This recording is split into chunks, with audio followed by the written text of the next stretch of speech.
आप सभी को प्रेज द लॉर्ड। आज हम भजन संहिता और उसके 5th चैप्टर से बाइबल रीडिंग स्टार्ट करेंगे और उसके बाद मरकुस रचित सुसमाचार और उसके 8th चैप्टर तक बाइबल रीडिंग करेंगे। मैं फ्रांसिस जोसेफ और मेरी पूरी टीम की तरफ से मैं आप सभी का बाइबल रीडिंग हिंदी ऑडियो में स्वागत करता हूँ। आइए हम प्रार्थना में चलें। धन्यवाद धन्यवाद महान सामर्थी पिता, धन्यवाद करते हैं प्रभु कि खुदावन आपने हमारी हिफाजत की अभी तक और खुदा आपने हमें संभाल के रखा, अपनी हिफाजत में रखा। पिता परमेश्वर, प्रार्थना विनती करता हूँ खुदा, जो आपने आज का वचन दिया है, जब ये वचन प्रभु पढ़ा जाए और सुना जाए, उसके ऊपर खुदा आप अपना बड़ा आशीष भरा हाथ रखें। इस प्रार्थना को मांगते हैं यीशु मसीह के सच्चे और जिंदे नाम से, आमीन। भजन संहिता और उसका 5th चैप्टर। हे यहोवा, मेरे वचनों पर कान लगा, मेरे कहने की ओर ध्यान लगा। हे मेरे राजा, हे मेरे परमेश्वर, मेरी दुहाई पर ध्यान दे, क्योंकि मैं तुझी से प्रार्थना करता हूँ। हे यहोवा, भोर को मेरी वाणी तुझे सुनाई देगी। मैं भोर को प्रार्थना करके तेरी बाट जोहूंगा, क्योंकि तू ऐसा ईश्वर नहीं जो दुष्टता से प्रसन्न हो। बुराई तेरे साथ नहीं रह सकती, घमंडी तेरे सम्मुख खड़े होने ना पाएंगे। तुझे सब अनर्थकारियों से घृणा है, तू उनको जो झूठ बोलते हैं नष्ट करेगा। यहोवा तो हत्यारों और छली मनुष्य से घृणा करता है, परंतु मैं तो तेरी अपार करुणा के कारण तेरे भवन में आऊंगा। मैं तेरा भय मानकर तेरे पवित्र मंदिर की ओर दंडवत करूंगा। हे यहोवा, मेरे शत्रुओं के कारण अपने धर्म के मार्ग में मेरी अगुवाई कर। मैं आगे आगे अपने सीधे मार्ग को दिखा, क्योंकि उनके मुंह में कोई सच्चाई नहीं, उनके मन में नीरी दुष्टता है। उनका गला खुली हुई कब्र है, वह अपनी जीभ से चिकनी चुपड़ी बातें करते हैं। हे परमेश्वर, तू उनको दोषी ठहरा, वह अपनी ही युक्तियों से आप ही गिर जाएं। उनको उनके अपराधों की अधिकाई के कारण निकाल बाहर कर, क्योंकि उन्होंने तुझसे बलवा किया है। परंतु जितने तुझ पर भरोसा रखते हैं वह सब आनंद करें, वह सर्वदा ऊंचे स्वर से गाते रहें, क्योंकि तू उनकी रक्षा करता है। और जो तेरे नाम के प्रेमी हैं तुझ में प्रफुल्लित हों, क्योंकि तू धर्मी को आशीष देगा। हे यहोवा, तू उसको अपने अनुग्रह रूपी ढाल से घेरे रहेगा। परमेश्वर अपने वचन के सुने और पढ़े जाने पे अपनी बड़ी आशीष दे। इसके बाद हम पढ़ेंगे मरकुस रचित सुसमाचार और उसका 8th चैप्टर। उन दिनों में जब फिर बड़ी भीड़ इकट्ठी हुई और उनके पास कुछ खाने को न था, तो उसने अपने चेलों को पास बुलाकर उनसे कहा, मुझे इस भीड़ पर तरस आता है, क्योंकि ये 3 दिन से बराबर मेरे साथ हैं और उनके पास कुछ भी खाने को नहीं। यदि मैं उन्हें भूखा घर भेज दूं तो मार्ग में थक कर रह जाएंगे, क्योंकि इनमें से कोई कोई दूर से आए हैं। उसके चेलों ने उसको उत्तर दिया, यहाँ जंगल में इतनी रोटी कोई कहाँ से लाए कि ये तृप्त हों। उसने उनसे पूछा, तुम्हारे पास कितनी रोटियां हैं? उन्होंने कहा, 7। तब उसने लोगों को भूमि पर बैठने की आज्ञा दी और वह 7 रोटियां ली और धन्यवाद करके तोड़ी और अपने चेलों को देता गया कि उनके आगे रखें, और उन्होंने लोगों के आगे परोस दिया। उनके पास थोड़ी सी छोटी मछलियां भी थीं। उसने धन्यवाद करके उन्हें भी लोगों के आगे रखने की आज्ञा दी। वह खाकर तृप्त हो गए और चेलों ने शेष टुकड़ों के साथ टोकरे भर कर उठाए, और लोग 4000 के लगभग थे। तब उसने उनको विदा किया और वह तुरंत अपने चेलों के साथ नाव पर चढ़कर दलमनूता प्रदेश को चला गया। फिर फरीसी आकर उससे वाद विवाद करने लगे और उसे जांचने के लिए उससे कोई स्वर्गीय चिन्ह मांगा। उसने अपनी आत्मा में आह भर कर कहा, इस समय के लोग क्यों चिन्ह ढूंढते हैं? मैं तुमसे सच कहता हूँ कि इस समय के लोगों को कोई चिन्ह नहीं दिया जाएगा। और वह उन्हें छोड़कर फिर नाव पर चढ़ गया और पार चला गया। चेले रोटी लेना भूल गए थे और नाव पर उनके पास एक ही रोटी थी।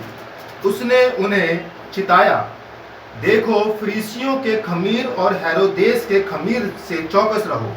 वह आपस में विचार करके कहने लगे, हमारे पास रोटी नहीं है।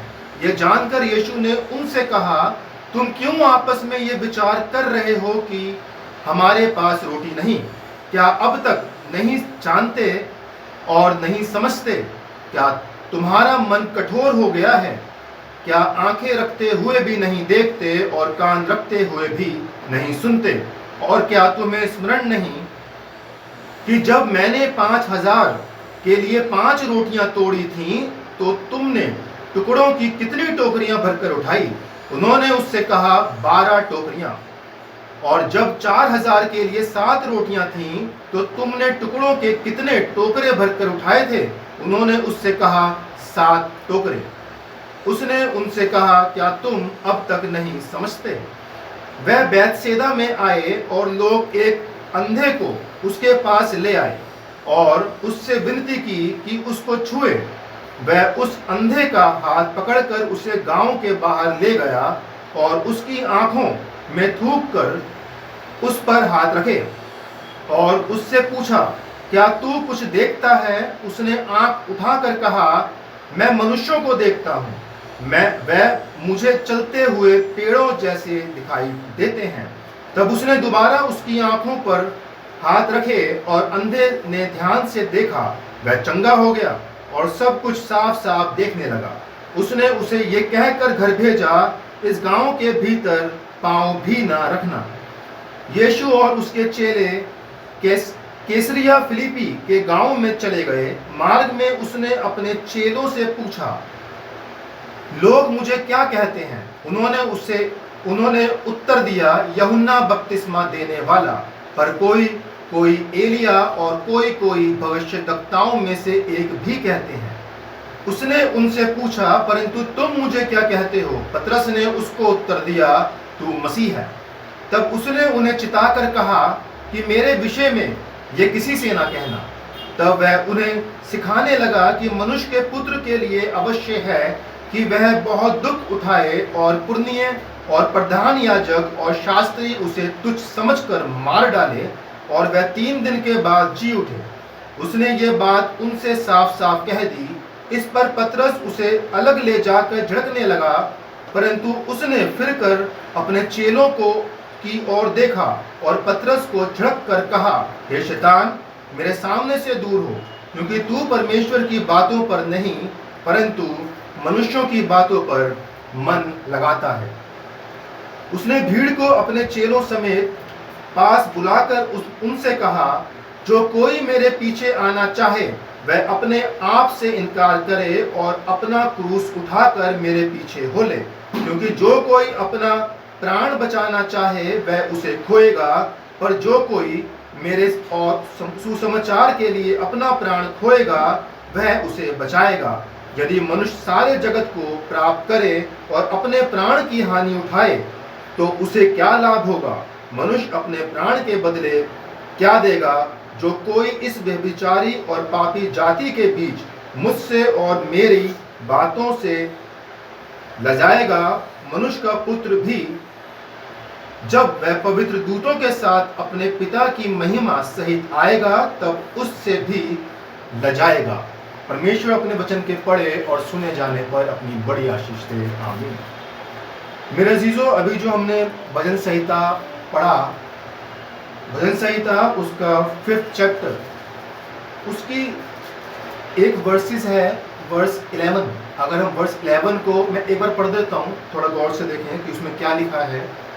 उसमें लिखा है, परंतु जितने तुझ पर भरोसा रखते हैं वह सब आनंद करें, वह सर्वदा ऊंचे स्वर से गाते रहें, क्योंकि तू उनकी रक्षा करता है।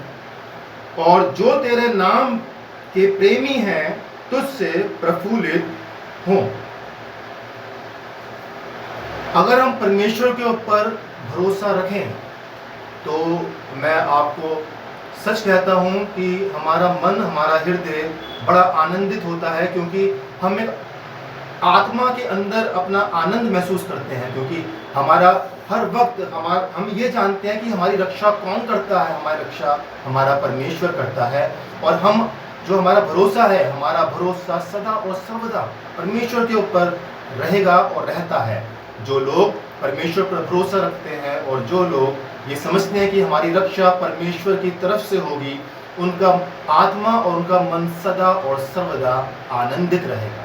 इसलिए मेरे अजीजों, हमको हमेशा परमेश्वर के ऊपर भरोसा रखना है, और हमेशा ये याद रखना है कि हम कितनी भी दुख तकलीफ परेशानी में क्यों ना हो, हमारा सहायक याकूब का परमेश्वर है, और वो हमारी रक्षा हमेशा की तरह आगे भी हमारी रक्षा करता रहेगा।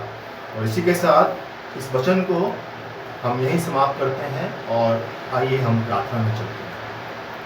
धन्यवाद धन्यवाद पिता परमेश्वर यीशु मसीह नासरी, आपका धन्यवाद करते हैं कि प्रभु खुदावन सुंदर वचन जो आपने दिया पिता परमेश्वर, खुदावन वचन में जो कहा गया है कि पिता परमेश्वर जो लिखा है खुदावन, और हम समझते हैं पिता परमेश्वर, और हमारा पूर्ण मन से विश्वास यही है कि पिता परमेश्वर आप हमेशा हमारी रक्षा करते हैं, और प्रभु जी आने वाले दिनों में खुदा रक्षा करते रहेंगे। और प्रभु जी हमसे हमारा प्रेम आपके प्रति जो प्रभु जी है वो हमेशा सदा और सर्वदा बना रहेगा। पिता परमेश्वर बचे हुए पैर में हम सबके साथ हो, सबकी रक्षा करें पिता परमेश्वर, आने वाले दिनों में भी, सालों में, और जब तक खुदावन आपने हमें जिंदगी दी है, जिंदों की जमीन पे प्रभु जिंदा रखा है, पिता परमेश्वर आप खुदावन हमारे साथ सदा और सर्वदा बने रहें। हर एक इंसान को आपके हाथों में सौंपता हूँ पिता, प्रार्थना विनती करता हूँ सबके साथ हो, सबकी सुधीर है पिता परमेश्वर। इस प्रार्थना को मांगते हैं यीशु मसीह के सच्चे और जिंदा नाम से, आमीन। प्रभु का अनुग्रह हम सब पर बना रहे, और प्रभु की आशीष हम पे सदा और सर्वदा बनी रहे। आप सभी को प्रेज द लॉर्ड।